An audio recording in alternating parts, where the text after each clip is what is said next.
Nagbigay na ng direktiba si PNP Chief Ronald Bato de la Rosa sa mga pulis sa Region 4B na maging alerto upang agad na maaresto si alias RJ, ang suspect na nagabandona ng sasakyan kahapon sa Batangas Port kung saan natagpuan ang 2 kilo ng hinihinalang shabu.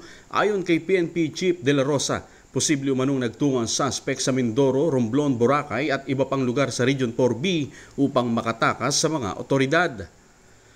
Mga pulis natin sa kabila, either Iloilo, Boracay, or Calapan, Mindoro. O yun, pinag-alerto na natin, baka makuha yung RJ na yun.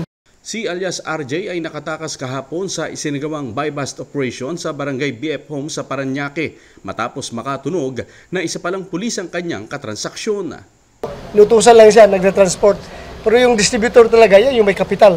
Siya yung nag-buy and sell ng droga. Ipinagmalaki naman ng PNP Chief ang accomplishment ng kanyang mga tauhan bagaman hindi pa nila naaresto ang suspect.